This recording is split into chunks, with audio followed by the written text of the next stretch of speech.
Good evening. My name is Greg Pass with the Americans in Wartime Experience. Today's date is August the 10th, 2022, and I am just south of Washington, D.C. in Prince William County, Virginia. Lee, thank you for joining us today. Absolutely. Happy to be here. Thanks, Greg. And where are you right now? I am located in the high deserts of the Southwest, southern Utah. St. Outstanding. George, Utah. Yeah. And what is your full name and where you were born?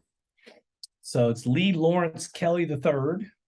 And I was born in New Orleans, Louisiana. Actually, a whole bunch of us have migrated to the desert for some reason. Yeah. I'm a transplant to Utah. Any veterans in your family? Yeah. My dad was in the Korean conflict, and my grandfather was in World War II. So got some veterans. Yeah. And what was your motivation to join into military service? Everything to do with your family at all, or something? I would love to say that it did, but I was young and directionless, and I'm one of those. It wasn't something I really planned out my whole childhood. It just was a perfect storm of events, and I had a buddy who joined. I remember that, and he came back from basic, and I was like, wow. He looked all fit and squared away and had some money, and I had been thinking about it, and that pushed me over the edge. And so yeah, just wanted to get out of my situation and just go on an adventure, and do something for myself. That's what I remember. So how old were you when you signed on the dotted line? I was 20. Yeah, I was 20. And did you go in under an MOS specific, or was it open contract? Yeah. I'm one of those classic stories. The recruiter, I mean, he knew I didn't know what I was talking about. I swear to you, he said, because I did pretty good on the ASVAB and I had a lot of choices. I just didn't know what, like I said, I didn't have a whole lot of ambition at that point. And he said, hey, you like camping? I swear that's what he said. I go, oh, I love camping. You like being out in the woods? Oh, yeah. So he said, you're going to be a fire support specialist. And I was like putting out fires? No, like cannon fire. Okay. So I was a 13 Foxtrot Field Fort Observer. And what that means is all you do is you go get the infantry's calendar, and then that's pretty much your life. So wherever the infantry goes, laying in the dirt, training, 9 months out of the year, it felt like you were right there with them. Yeah. So where was your basic and AIT at? Fort Sill, Oklahoma. Yeah, we did both. One stop. Yeah. It wasn't like a cohort. It was all the same people, but yeah, one stop. We did basic training, went right into a 14-week AIT, which was almost more strenuous in some ways. Fort Sill, Oklahoma. So before we hit record, you and I were talking briefly. You have many years in the service. Unfortunately, we're not going to have enough time to document everything that you did prior to the war. But I would like to capture a little bit of it. So can you give us a Reader's Digest version of from the time you graduated AIT till about to 9/11 actually. What were you doing between that block of time? Yeah. Okay, I could do that. So I joined up, went to Fort Sill, and then they waited till the very last week of basic training and said, who wants to jump out of planes? And so a bunch of us were all motivated. We volunteered to go jump school. So went to jump school, went straight to the 82nd Airborne Division, spent 3 years active duty, young soldier, and then I actually got out, had a little break in service for a couple of years. I can't believe I'm saying this, but I missed it. I actually wanted to go back in. I'm one of those people, went back in as enlisted again, went to the 101st Airborne at Fort Campbell, Kentucky. And then after about a year of that, I said, I think I'm ready for the next level in my career. And I did a program called Green to Gold, where you come off being, in green and enlisted, and you go to ROTC. So I went to ROTC at University of Montana, and got my commission in 2002. So it was kind of a long and winding road to get my bachelor's degree and to get the commission. But then, so I remember when I got, when 9/11 hit, that's where I was. I was in college finishing ROTC. I remember that. And so, it was pretty pivotal moment for those of us in the program. Yeah. So Green to Gold. So you're still are you still getting a check from Uncle Sam during this time? How does that program work? Are you still technically enlisted at that point, or what?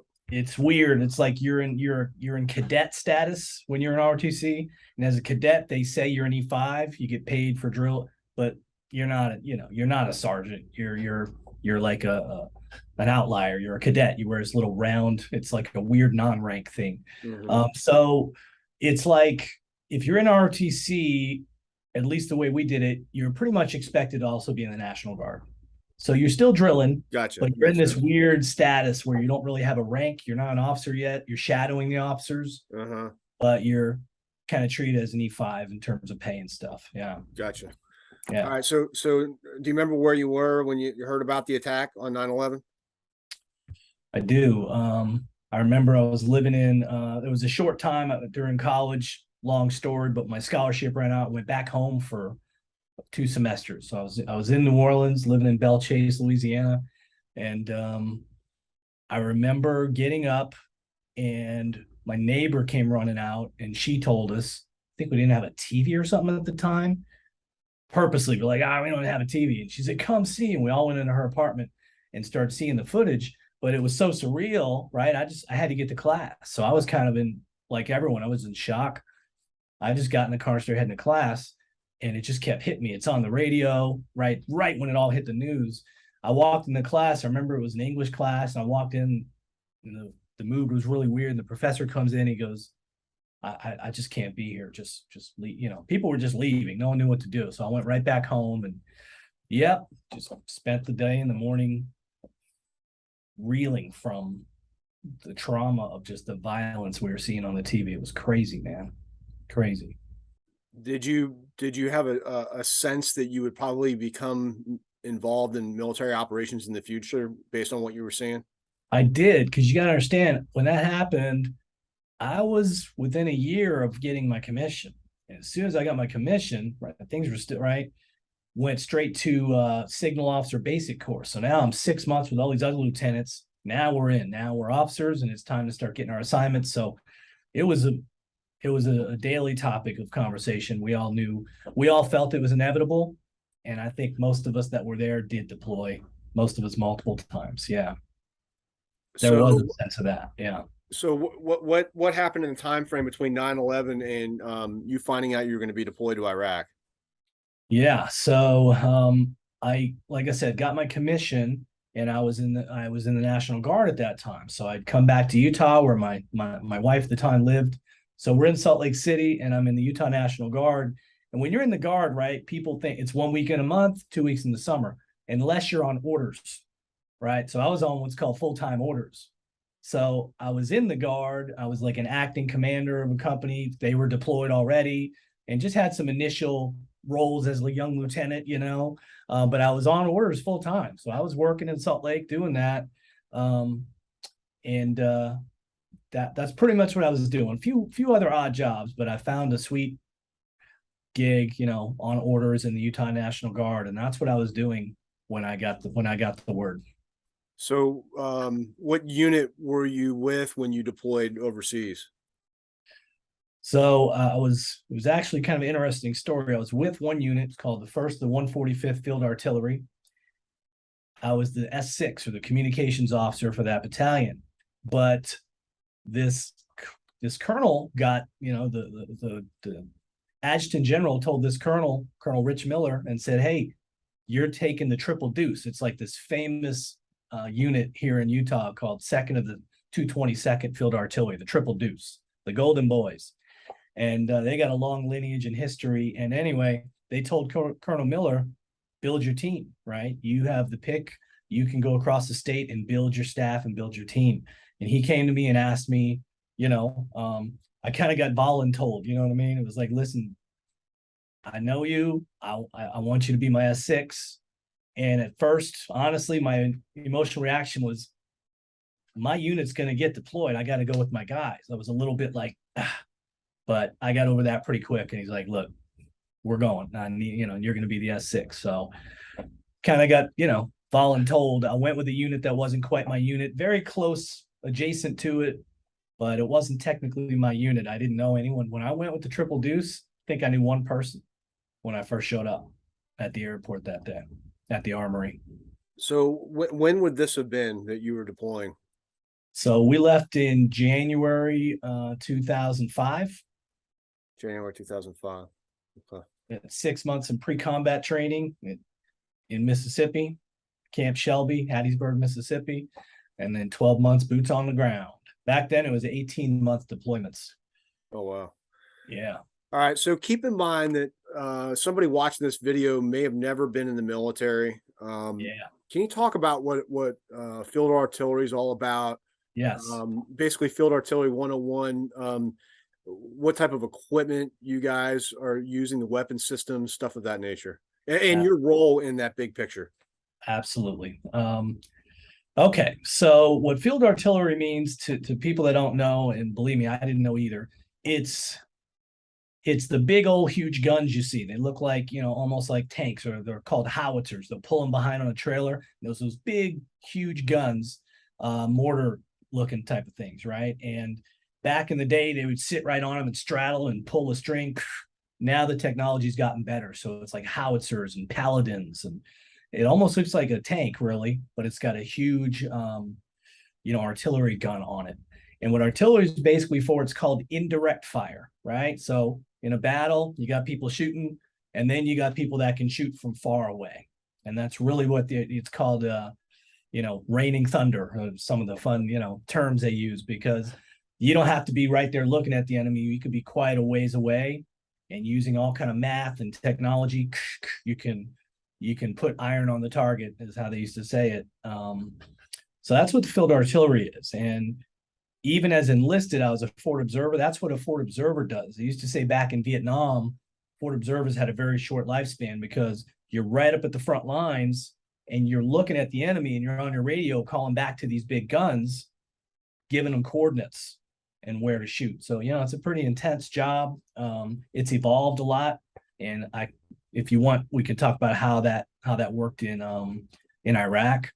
But my role, right, even though it's artillery, I was artillery as enlisted. I was artillery even as an officer, but I was not an artillery officer, right? I was a communications officer. So even in an artillery unit, you got an administrative officer, supply. My specialty was communications. So my job was to advise the commander.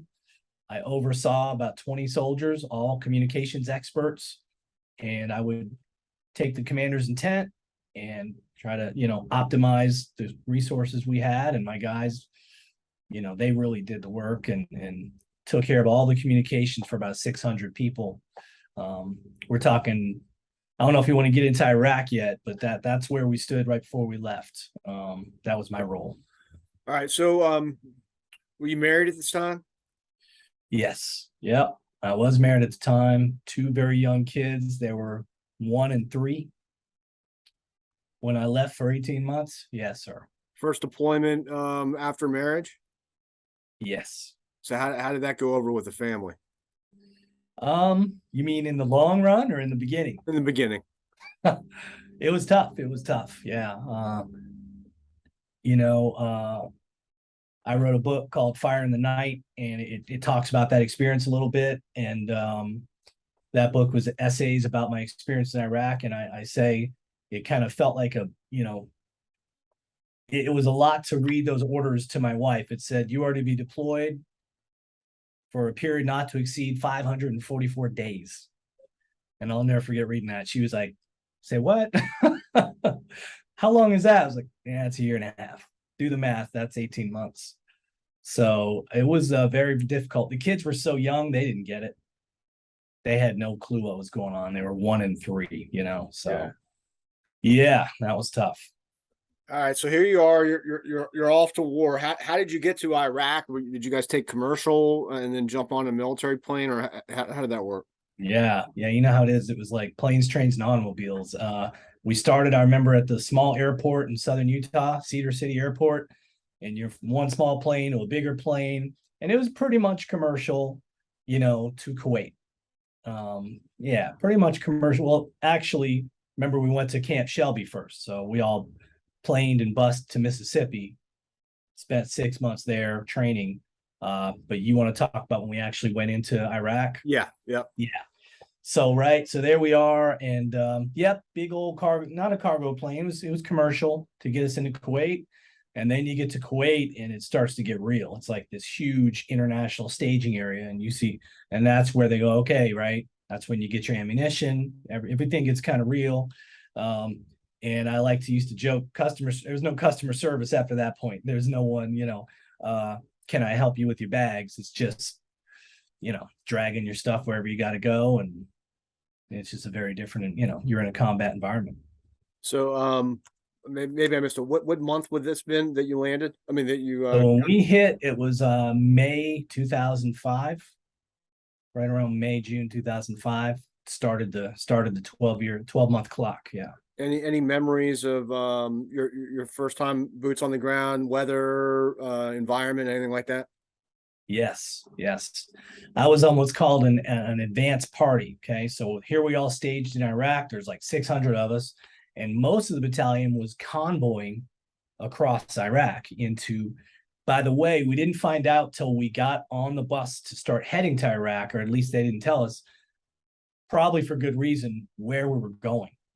And so we got the word as we're all leaving that we're going to Ramadi, Iraq, which is right near Fallujah, which at the time, Time magazine called it the most violent place on earth, just because the pure amount of explosions and IEDs and violence. And so we realized, wow, of all the places you can go, right? Some bases, still Iraq, but you might have a movie theater, a Burger King on the base. This was the opposite of that. They had just got running water, So we're going to Ramadi, and most of the battalion was going to convoy in, but a small contingent, it's called advanced party. You just go in a few days early to start to set up, make contact with, the receiving unit. And I remember being on an advanced party. And so I'm on a tactical helicopter at night, flying low over Ramadi into the base. And boy, yeah, it's one of the most surreal experiences of my life to date. I mean, you're seeing, it's called trace rounds, which means if you fill up a weapon with a bunch of rounds and every third one has this green light, tracer on it, we're seeing tracers in the sky. We land, right? The heat in Kuwait, but even in Iraq too, is just stifling, even at night. So there's a reality check. Everything you trained for is happening. And as soon as we landed, I remember we're just in some building and trying to find our bags and get everything set up for the battalion when they arrive. And boom, you start hearing, literally within 2 minutes, we start hearing explosions. I'll never forget the guy standing next to me. He looked up, he goes, IED. Or no, he already goes, it's outgoing. Like he had been there so long, he could just tell from the sound of it if it was incoming or outgoing. And I didn't know that yet. I was like, wow. Yeah,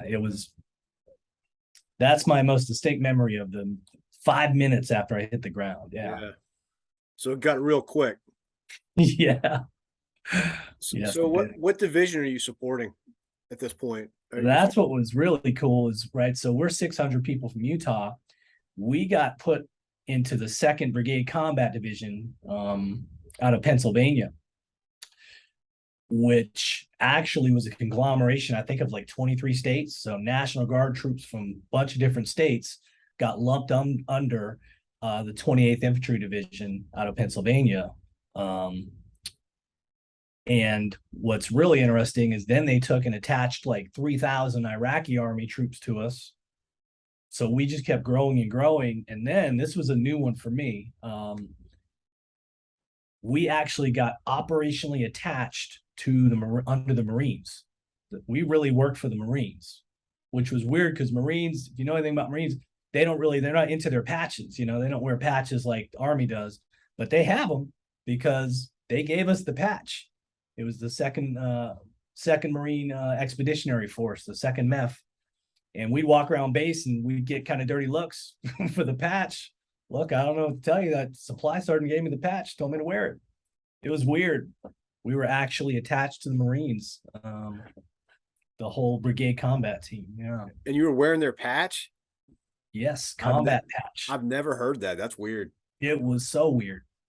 It was. Interesting. Because they didn't wear it, but a patch existed. Yeah. Maybe they wore it on their dress uniform back home, but there was a tactical patch. I've, still got it. We definitely wore it. That's Um, interesting. yeah. All right, so all your guys get there. Walk us through what type of camp you're in. Where you laying your head down at night. Yeah. So, boy, this is quite some memories here, man. I remember we got there and it looked like a university or something. They said it was an old university, and they said it was like Saddam era, just old buildings, and it would almost look like a little 2-story row of like classrooms. And most of the guys, most of the troops lived in that, and it was just, you just make your bed out of plywood. It was real basic. Like I said, right before we got there was no running water, so it was pretty basic, pretty austere base, and we were right up next to the city of Ramadi, so it was very intense. And you know, I lived with a few officers in a little U-shaped building, which wasn't much. It was kind of an upgrade from that building, but not much. It was just cinder block walls, plywood furniture, and I remember they called our little building where I was. Maybe it was worse because it was right by the wire, like within 100 yards of the barbed wire that literally is the edge of the base. And they called it Mortar Alley because it was just easy for them to lob mortars right there. So almost every day, almost every single day, mortars would come in, rocket attacks. I mean, it was a daily occurrence. And so we were on a base called Forward Operating Base Ramadi, which is just a circle in the sand in the middle of the desert. And it had been built up, there were guard towers around it and stuff, but just dirt and sand as far as you can see. And I'll never forget our building, right? Like our little headquarters was called our TOC, our Tactical Operations Center. It's kind of like our offices. And when we get there, you do what's called a right seat, left seat ride, right? The unit you're replacing, they hang out with you for a couple of weeks. So for the first week, they keep running operations and you just watch and shadow them and ask questions. Then you switch gears, and for the next week, you start taking over. Like if it's a driver, literally, you get in the driver's seat and they watch and observe it. And it's just a good little handoff. And I'll never forget that unit. I don't remember the unit name, but I'm telling you, they were shell shocked. The building we were going to be taking over, they said they had taken like 10 direct hits. They had papers that had GPS coordinates of our operations center. And I mean, these guys, the first day they got there, they had a mortar attack. It hit a porta potty and took out one of their guys. And so we get there, and these guys are just really, really, really, you could see it in their eyes. They were ready to go. They were beat down. One kid was sleeping in his room. So in your room, all the windows, you put sandbags on all the windows just in case. He was living in his room, and he had built a bunker of sandbags in his room. So he'd go into his room, shut the door, and then sleep in a bunker. That was his trauma from what they'd gone through. But you walk in and they take you into the front hallway, and there's pictures of everyone they lost. And I'll never forget letters, from their children. Man, it was soul crushing. And it was just intense because they were leaving. We were just stepping in. So it was, yeah, it was intense. So you guys kind of had some field training by this unit. They roll out. Now it's your show. Yes. Can you talk about the first or one of the first operations that your unit participated in? Yeah. I mean, I'll answer that in a couple ways, right? I was an officer, so like the guys were out leaving the wire every day and they were the ones really doing it. But my commander didn't mess around. He said, I don't care if you're a staff officer or not, you will go on a combat mission at least once a month. So he wanted us out there outside the wire. And it was so intense of a part of the world that we used to joke and say every mission's a combat mission. If you leave the wire, it's a combat mission, no exceptions. And so our unit had like a 3-part mission, right? We had a recovery mission, which meant, I hate to say it, but if there was a body or a vehicle exploded or anything that needed to be recovered from the nearby highways, our maintenance guys would go out and recover that stuff with tow trucks. And so we had that mission. Then we had a security mission, right? In fact, they took some like communication soldiers out. We need them to pull security. So the Triple Deuce actually handled all the guard towers and security for the entire base, which was a pretty important thing. And then, of course, we were artillery. So we handled the all important counterfire mission. Okay. What counterfire means is we got radar, this was 2005, pretty good technology by then. So when you hear mortars coming in, and you hear that, the radar picks it up, and within about 30 seconds, we're shooting back, except we're way, way more accurate. And so the Triple Deuce, that was the primary mission. We handled counterfire for the entire base. Anything shot at FOB Ramadi, it was these amazing soldiers from Utah who shot back. So I assume then you have guys that are manning those artillery pieces 24/7. 24/7. We had a radar section, and everyone had to, we had a radar section, the guns, of course, 24/7 security. And we used to have a joke. I'm not going to take credit for everything, but my guys would joke and say, they called us commo, right? Communications. Say, commo, you can talk about us, but you can't talk without us, because in 2005, you can't fight a war without radios and tactical communications. So we played an indirect role in every single thing. Every mission that went out, first we had to make sure they had short, long-range communications, redundant communications, and even on the base, this was 2005. Satellite internet cafes were a thing. You'd go sit in a cubicle and you get a phone call or internet. We were responsible for all communications. So walk us through it. I hate using the word typical, especially in a combat zone, but walk us through a typical day for you. You work in different shifts, you work in strictly days. How many days off are you getting, if any? Yeah, that's a great question. It's different for everybody, absolutely. But we got into a little rhythm, and people were surprised. You did get into a little bit of a rhythm, right? I wasn't a young soldier outside the wire every day. That would be even more intense. But so a day in the life for me, if this is a day where I'm not going outside the wire, right? Because I did go on some missions, but if it's just an average day, it would be, we take turns on shifts. I had my senior NCO and me, and we ran the section. And so a lot of times, when we first got there, honestly, it'd be like 16, 20-hour days. There was so much to do. You just kept going until you kind of ran completely out of steam. You go sleep for a bit. But as we got going, it wasn't like that the whole year. As we got going, there came a point where, we'd work like 12 on, 12 off type thing. It'd just be like you'd work all day. I remember I'd get up, stroll over to the office probably by about 8 a.m. And by the time chow, if dinner came and it was chow time, 6, 7 p.m., and there was nothing going on, okay, maybe I'd go hit the gym, have a little downtime, just get up and do it the next day. But they're my office, the communication guys, we didn't necessarily have to have 24/7 ops, right? We had radios. Now I had my radio on me 24/7. So there are many times I got a call in the middle of the night, hey, this is down, and we just go take care of it. But generally speaking, once it got to be late evening, we, shut down the office for the night, and we'd all have our radios, and everyone would hit the gym, get some food, try to have a little downtime. So let me change direction just a little bit. Let's look at the 10,000-foot view of what's going on. Tell us where Ramadi is and what the situation generally was like in Iraq, the big picture in 2005. Yeah. So, if you're literally looking at a map of Iraq, you got Baghdad, which is like, the center of the green zone and everything. And then you kind of get out in the desert, and there's Fallujah. A lot of people have heard of Fallujah. Before we showed up, there were some really severe battles, and it was a very tough place. The Marines had been fighting to take Fallujah, and a lot of political unrest, and it was so bad. We were just right next door to Fallujah. So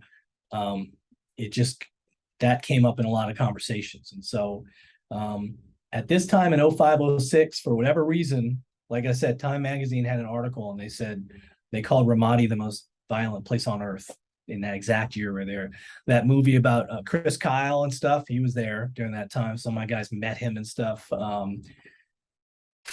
It was just intense.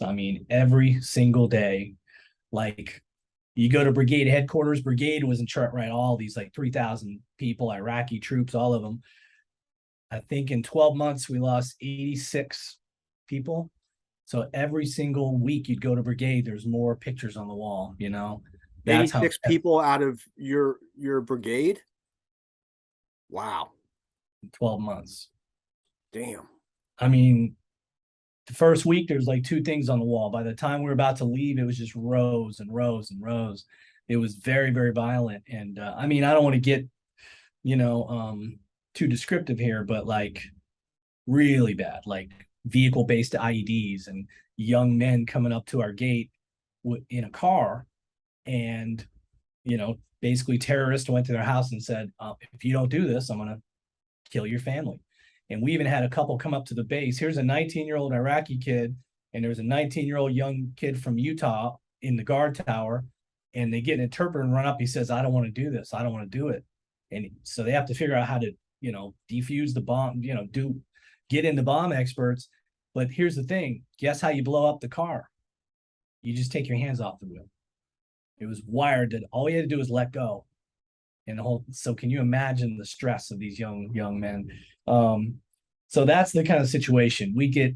If you're on a staff like that in a battalion in Iraq, you have what's called incident reports and daily activity, and the intel officer, you got to have briefings every day, know what's going on. And there's some very, very graphic PowerPoint slides and pictures, if you know what I mean, because you're there, you're in it. So they had to document everything, and you had to see what was going on and talk about it and come up with countermeasures. So it was horribly violent. And we get a call, there's a human body on the highway with an IED in it, or animals or mannequins. The roads that led all around Ramadi were just strewn with IEDs. It was that kind of, you see it in the movies. It was kind of like that during that period. So tell us about your observations and your experiences on the times that you did leave the wire. What did Ramadi look like at that point? You just touched a little bit on it. Yeah. Did you have any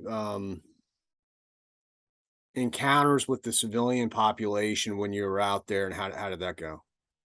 Yeah. So I heard later there was a thing called, because it's called the Al-Anbar province. And I heard later there was a thing called the Al-Anbar Awakening, and you could like walk downtown and eat the food and stuff. That's not what this was. This was anytime you left the wire, total body armor, bulletproof up armored Humvees. There was no handshaking. There were people whose job was to create relationships, but for most of us, there was none of that. And so, I went on a few missions. The one that's standing out to me, because you're talking about Ramadi, is we were going literally into the heart of the city to meet this big meeting. My commander was meeting with the governor of Ramadi, and they were doing some kind of prisoner exchange, because we also had a detainee, basically a prison on the base. And they had some kind of political thing. They were doing exchange, and it was just really intense. Again, I wasn't the young soldier out there in the front lines doing it every day. Here I'm a, first lieutenant, and I had been trained. I was there, but wasn't something I did every day like some of these guys. So you go out and everything's up armored, and you got Marine support with you. It's, Army, Marines, Iraq Army, and you all go out together, and you're driving through these really narrow streets and traffic. I mean, where we had been through 2 or 3 governors because they kept getting assassinated. A car would pull up next to you, and like I said, they would just blow up. So anytime you got close to anything, it was very, very intense. You'd be driving down a narrow area, and the Marines would be like, see those kids up there? Young kids, they were dropping grenades into the gunner's hole. I mean, just what do you do with that? So you're in there, it's hot. There's no air conditioning in Humvees, by the way. And you're drinking water, trying to, not fall out. And we went downtown, and it was intense. It was like something out of a movie. I mean, it was very surreal. It's a big meeting room, and there's all these Iraqi officials, and, they're doing tea, and it was just very tense, very tense. And when you park, you don't just get out and stroll. You sprint into the building, do the meeting. They did their meeting. And I was there to support the commander. And I also, back then I was a writer. So I was doing kind of a he wanted me to do a little public affairs support on that mission. So I was there to observe, take notes. So I just followed the commander, and then I remember we left, and this was one of my. I mean, I feel so blessed. I never got hit by an IED. You know what I mean? I've been on many roads, and it was like 2 hours ago, right there, it was still smoking. Or yesterday, you see the carcass of these Humvees, but for whatever reason, I was not ever in one. But this day, we're coming out, and we left, and it's about six Humvees in a tight little group trying to get back to base. And I'll never forget. We're coming down, and it was just like something you'd see in a movie. All of a sudden, everything starts getting all intense, and you can hear on the radio, we're taking fire. And you look down this alley, and sure enough, looked like a young man with an RPG, shoots an RPG at our convoy and runs off.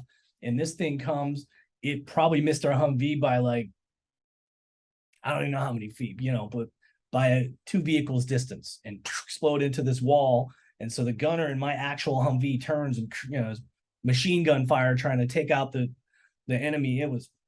But really for me, it was just like, you stop the brakes, gunfire, they hit the gas, and all of a sudden we're back on base. But it was a pretty close call. If that young man would have been a better shot. Did you find in the first time that you were under fire, or any time for that matter, that your training automatically took over? What's that? The vast majority of Americans, thank God, are not going to be in a situation like you were. Exactly. What's it like to be in a situation like that for the first time? Yeah. And I have to say, just to follow on what you said, the vast majority of Americans won't be in that situation. And what people don't realize, and I want people who watch this to realize, in the modern military, the vast majority of people in uniform aren't up there pulling a trigger. Like probably 98%, right? It's that small percentage that's actually kicking in doors. I mean, that's intense. Most people are in some kind of important supportive role to make it all work. So I certainly wasn't in all these big intense I've got a few stories, but that was crazy. And as far as the training, I have to say, they really trained. We spent 6 months in training. And the training in Mississippi was like, they made the base look like a base in Iraq. Everything was almost, they say you train as you fight, and that's how they treated it. So everything was pretty intense. And we also did a month in the desert, National Training Center in Mojave Desert. And I remember we got there, and they said, we're going to try to make every day that you're here worse than your worst day in Iraq, so that when you get there, you're prepared and you're almost underwhelmed. And there were days it did feel like that, right? If there was a day no one got blown up, it was just a day you're working hard. Boy, in California in the desert, they did not let up. They did not relent. There's a thing called an artillery simulator. It's just a fancy military firework, basically. They went through a lot of those. I mean, they did not let up. So yeah, to answer your question, in a way, the training did kick in. You just go into muscle memory, and you just, it's hard to think clearly in those moments. You mentioned earlier that I believe you said something to the effect that you were working with the local Iraqis. Is that accurate? I mean, not me. I went on one mission where I got to really get up close and personal with some kids and stuff. I can tell you that if you want, but I'm talking about the soldiers. Like, were you working with the Iraqi forces? Oh, absolutely. Yeah, we literally had like 3,000 Iraqi army soldiers attached to us. We had interpreters we worked with day in, day out. Oh yeah. So describe the relationship between the Americans and the Iraqi soldiers. I mean, was there a trust level there? And talk a little bit to that, if you would. Yeah, from what I remember, there was a lot of trust, but it had to be one-on-one, right? I found people were a little untrusting, because the people shooting at us were also Iraqi, right? But then like the contractors cleaning the base and stuff were in the chow hall. In fact, in one of the chow halls, guy was working, everyone knew him by name. Hey buddy, he kept sneaking in bomb parts over a course of a month, one by one, and blew a bunch of people up. So it was very, very trust. You hit on the key word there. It's very difficult to know. But you had to trust that if they were on the base, I mean, this base was secure. They had been vetted, right? They had been vetted by security or intelligence analysts, and so there I remember some real close relationships. Yeah, like people who had to have interpreters with them day in day out. Oh yeah, these were people who they might have been Iraqi, but they believed in what we were doing. They didn't believe in the way that Saddam Hussein and all that. And but it was weird and it was hard, especially when you first show up, because all your training is about all the images you're seeing or Iraqi terrorist groups who are basically hiding out in the populace, and they more than happy to cut your head off. It was very violent. And so all of a sudden, you had to work with someone. So you just it had to be one-on-one, and people had to just build trust and relationships. Yeah. Let's talk a little bit about some living condition issues. So one thing I really like talking about, we interview everything from World War II to present day. Wow. One thing I think is really interesting is hearing the difference on how soldiers communicate back home with their families. Now, of course, you got an awesome man. I mean, you're in a communications unit, but how available was it to be able to communicate with your family in 2005 in Iraq? Yes. So I will just tell you straight up, we had all the toys. I mean, now look, sometimes the weather didn't, dust storm or whatever equipment, there were problems, but we had all the toys. I mean, we even got to the point. So we had tactical radios, right? In terms of combat stuff, handheld radios, vehicle radios, satellite radios in your backpack, a lot of tactical military technology. That's what we did in Mississippi too, is training on all the technology.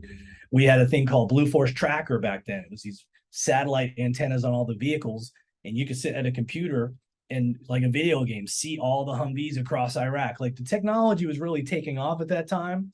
And I'm not even getting into like the combat technology and the weapons and lasers, but just communications. Oh yeah, we had lots of access to technology. And I will tell you, we were even able to contract with like a private company and get internet. Most people had internet in their rooms. It wasn't that fast back then. It was pretty spotty, but absolutely, most people had internet. They didn't have it in their room.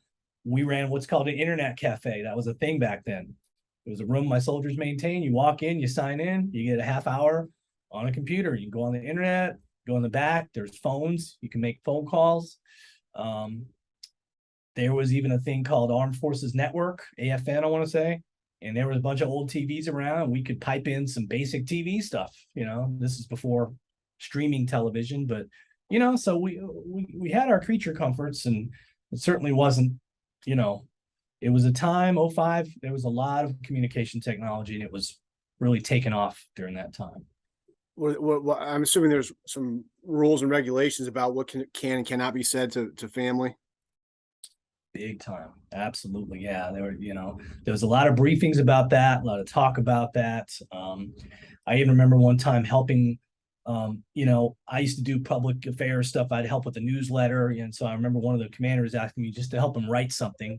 And he wanted to write a letter to the spouses, so all the family members back home, and just say, I remember he wanted to pick the right words. It was hard to articulate. He was trying to say, look, it's very difficult when these guys are out, getting shot at all day in the most intense circumstances you can imagine. And then at night, they're stressed out about, the guy didn't come to cut the grass, or, so he was trying not to minimize their real world, what was going on, but somehow say, look, we got to keep these guys focused so we can keep them alive. Because guys were, that was a big problem. I mean, I know I had some of that myself. Personal problems back home don't go away. And it's very hard to stay focused. I guess I'll mention this too, because it's about communications. So I was in charge of all the communications. So I definitely had all the toys, and I remember I'm from New Orleans. So, in August, a few months in, Hurricane Katrina hit New Orleans. And I had hundreds of family members down there that all got displaced. And it took me, with all the communications advantages I had, took me about 3 weeks to get in touch with anybody. I remember there was one spot out by the porta potties. If I stood just right with the satellite phone, I could get a signal. for 3 weeks. Every night I'd go out and try at the opportune moment. And I mean, it wasn't even busy signals. You just get weird sounds. The phone lines were going wacko during Katrina. It was very crazy. And then finally got in touch with, some folks. But yeah, we'd pipe in CNN, we'd watch current events. So yeah, and that's not even touching on the military technology. I mean, that's a whole nother level. Yeah. Downtime. What did you guys do in a little bit of downtime to keep yourself busy? You mentioned you had a gym. That's all we did was hit the gym. I mean, we used to joke because some bases, they have a movie theater, a little coffee shop, they had some of that stuff in Kuwait. Ramadi was not like that. It was a very, very pretty rough, pretty rugged terrain. And so all people did was, go to the gym. Everyone went to the gym a lot.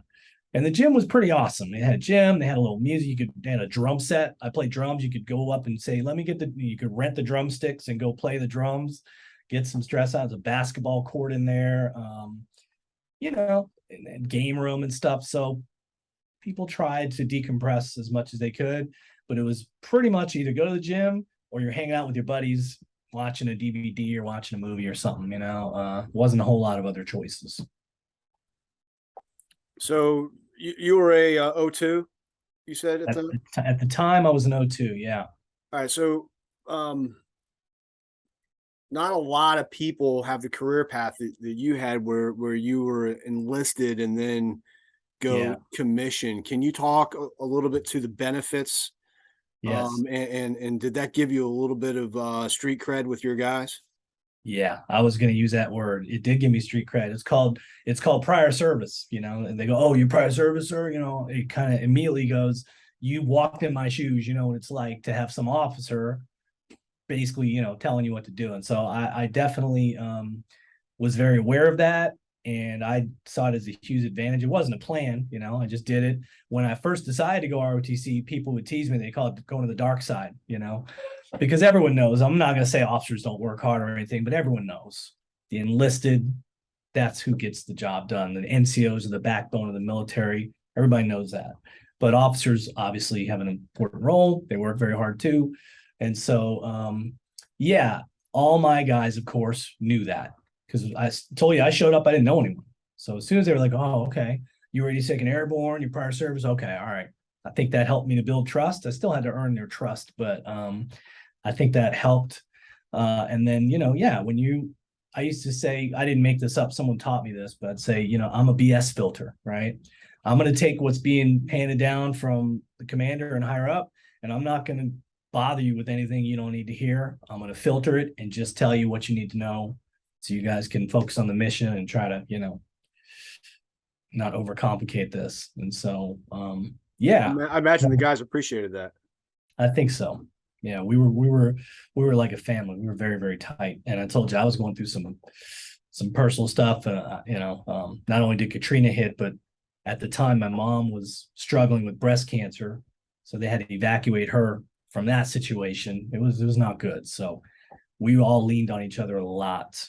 With personal stuff, relationship stuff. Yeah. Oh yeah. So when you think about your time in Iraq,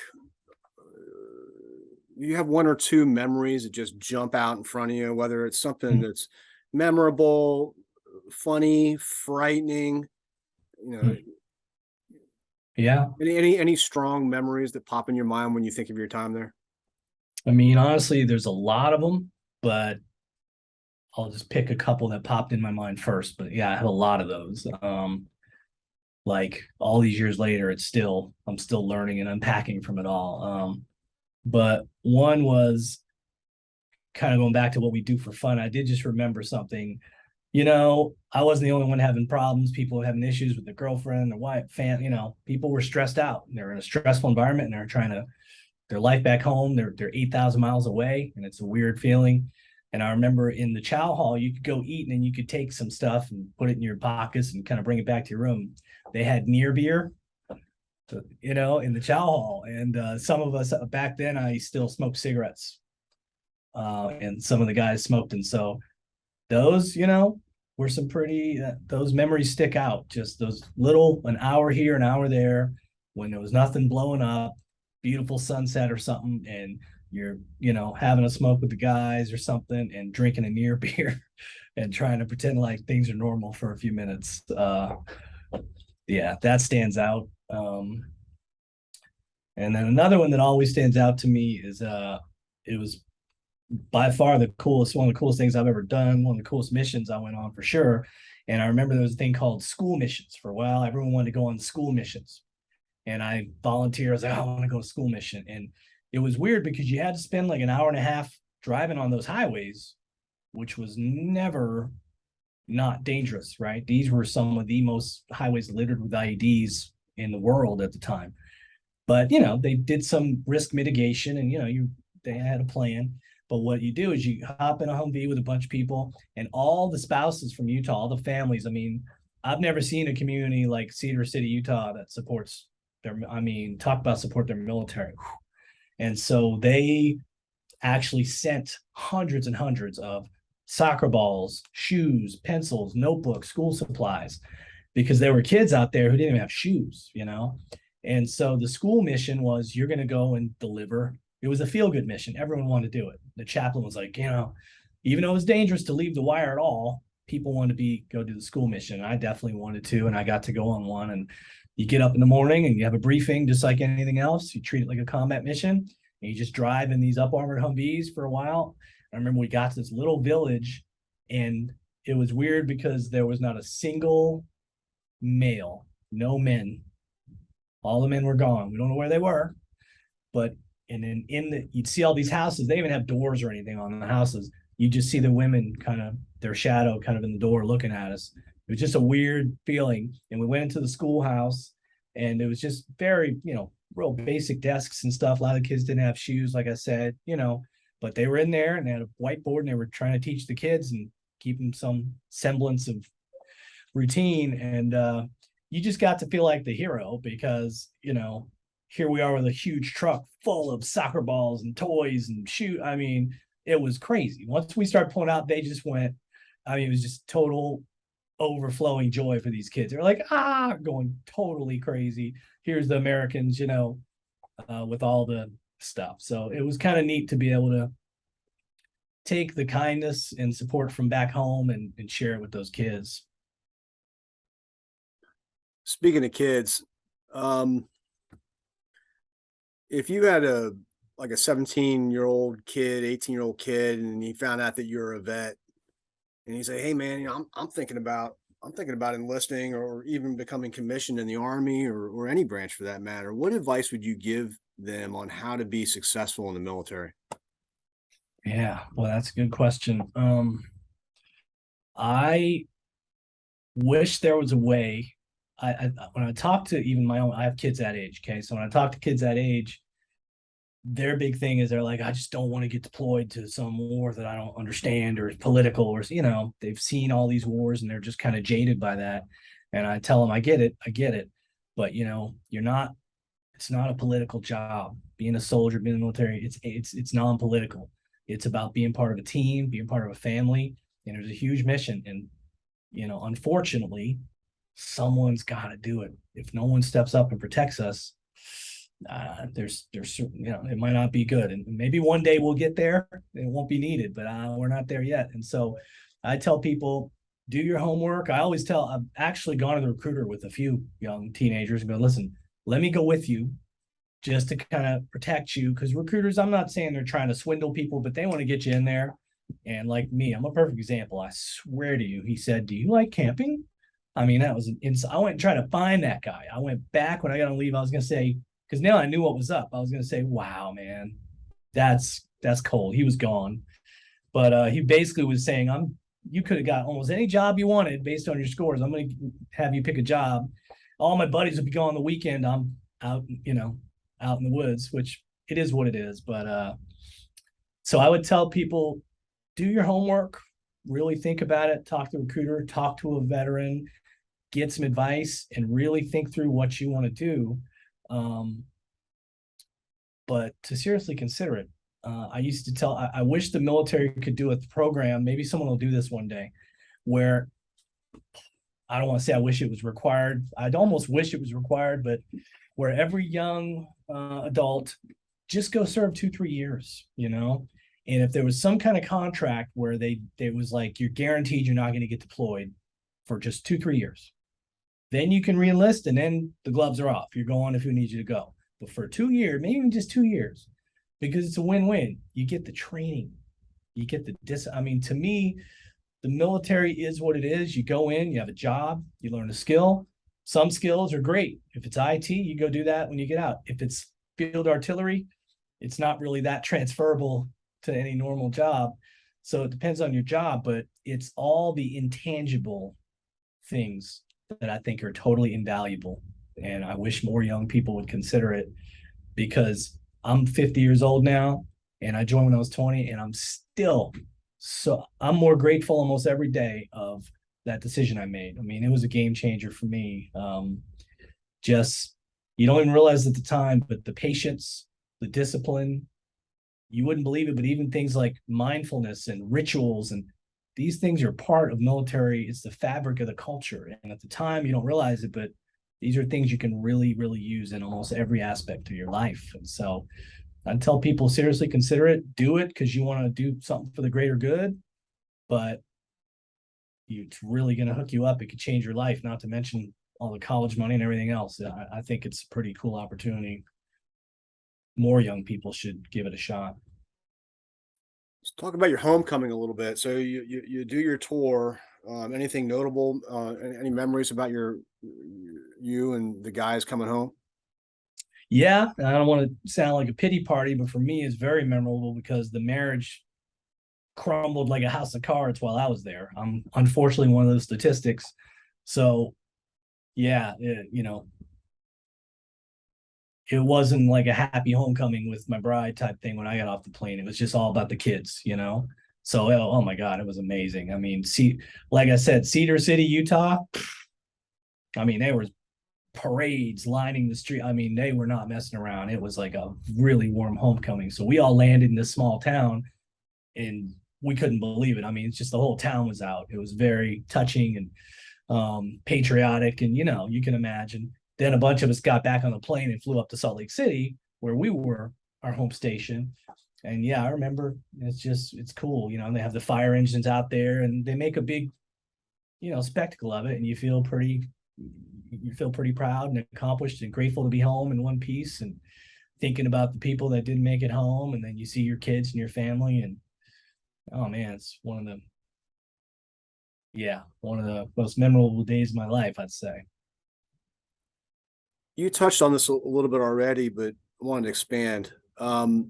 How do you think that your experience and your training affected you for the rest of your life and turned you into the man that you are today? Look, I can only speak for myself, but I literally write about this. I'm working on a book about this, and it's trying to tell, right, the 99% of people who don't serve in the military, right? Most of the country, I think it's over 99%. It's like 1% actually serve in uniform at a given time, something like that. That even if you don't serve in the military, there's so much you can take away from military culture. And so for me, I mean, it was very transformative. I used to joke and say, I remember my former wife, she teased me and go, gosh, doesn't anything stress you out? She kept just teasing because I didn't seem to get rattled very easily. And I'd say, look, all I can tell you is I feel like I have a lifetime pass to gratitude. Like the level of gratitude I have just for things like a private, like bathroom, like the most simple things in life. I could go on and on. Is just amazing. And it's a mindset. You can not think of it that way, but if you choose to look at it that way, it's pretty life-changing. And I would say, look, if you can recreate like the first week of 2006, I don't know what would happen. I may have a real strong reaction, because in the first week of 2006, right, then we lost my mom. So it's halfway through the deployment, we lost her. This is a few months after Katrina. I knew right away, within a couple of days of that, I won't get into details, but I then knew for a fact I was getting divorced. I knew that the kids were not in a safe and environment that I thought they were going to be in, right? But you got 6 months to go. I mean, and you're in Ramadi, Iraq. So it was like, again, I'm lucky. I didn't have any physical injuries, but it's that emotional war, man. It's that, oh boy, that's what shocked me. And so since then, I mean, look, man, life throws stuff at you. I'm not going to say I haven't had challenges, professional, personal, been through loss of both parents and all kind of stuff, but it's very, very difficult for life to throw anything at me that could be as intense and challenging and heartbreaking as the things that happened during that year. You know what I mean? So that's how I see it. I know a lot of other people that do too, but it's a perspective, you know? All right, I got a doozy for you. You ready? Yes. Brace yourself. All right. All right, so we're videotaping this obviously, and in about 8 weeks, I guess, you're going to get a flash drive that'll have a copy of the video. You can burn it off, but you're also going to be given instructions on how you can submit the video to the Library of Congress for the Veterans History Project, where this video will, as long as we have a U.S. government, hopefully that'll be hundreds of years from now. Wow. One of your great grandkids might stumble upon the video. What message would you want them to know about your service to your country? Wow. That is a doozy. Huh. What message do I want them to know? I didn't plan to go in the military. It wasn't the plan when I was a kid, but I'm so glad I did. I'm so proud of it. I'm so proud of the people that I got to work with, the people that I met, and almost more than that, because now I've been out longer than I was even in. So if you asked me this question a long time ago, I might have a different answer. But sitting here now in 2022 at the age of 50, joining the military is one of the best things I ever did. And again, it's not just because I learned how to read a map and, you know, shoot weapons and stuff. It's all the emotional resilience, I guess you could say. It's like every day in the military is emotional resilience training. You learn about yourself. I'll say that too. When I joined the military, didn't have a whole lot of confidence, self-esteem, anything like that. The military doesn't put that inside you. They just put you in situations that bring it out. And so you go, wow, you realize you're capable a lot more than you think. And so that's really my biggest lesson from the military, is those lessons that just keep on giving. Well said.